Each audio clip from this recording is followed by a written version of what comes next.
একজন জাতক বা জাতিকা কিন্তু তার নিজের মধ্যে বেশ কিছু লক্ষণ বা উপসর্গ দেখলেই বা ফিল করলেই বুঝতে পারবে যে তার রবি বা সূর্য নিচস্থ, দুর্বল বা অশুভ অবস্থায় আছে।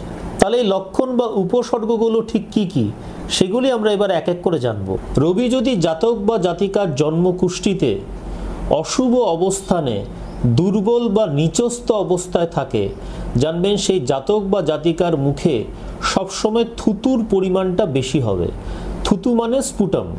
আমি কিন্তু বলতে চাইছি না যে সেই জাতক বা জাতিকা রাস্তায় যেখানে হাঁটাচলা করবে সব জায়গায় থুতু ছিটিয়ে বেড়াবে বা থুতু ফেলে বেড়াবে, কিন্তু তার মুখে থুতুর পরিমাণটা বেশি হবে।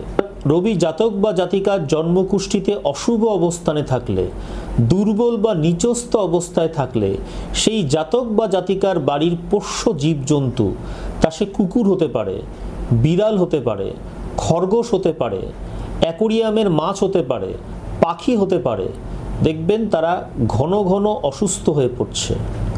আপনি চিকিৎসা করাচ্ছেন, ভালো ডাক্তার দেখাচ্ছেন, দামি ওষুধ খাওয়াচ্ছেন, কিন্তু বাড়ির পোষা জীবজন্তুকে বাঁচাতে পারছেন না, তারা মারা যাচ্ছে। বুঝবেন আপনার রবি জন্মকুষ্ঠিতে অশুভ অবস্থায় আছে, দুর্বল বা নিচস্থ অবস্থায় আছে, তখন এই ঘটনাগুলো ঘটে থাকে।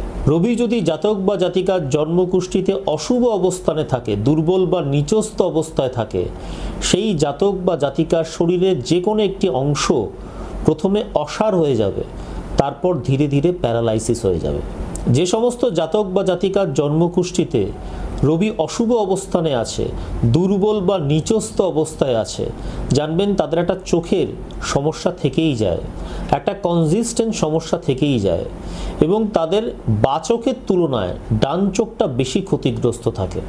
রবি যদি জাতক বা জাতিকার জন্মকুষ্ঠিতে অশুভ অবস্থানে দুর্বল বা নিচস্থ অবস্থায় থাকে, সেই ব্যক্তির দেখবেন মাথা ব্যথার সমস্যা থাকে, হাই ব্লাড প্রেশার বা হাইপার টেনশনের সমস্যা থাকে, হাড় বা হার্টের একটা সমস্যা থাকে।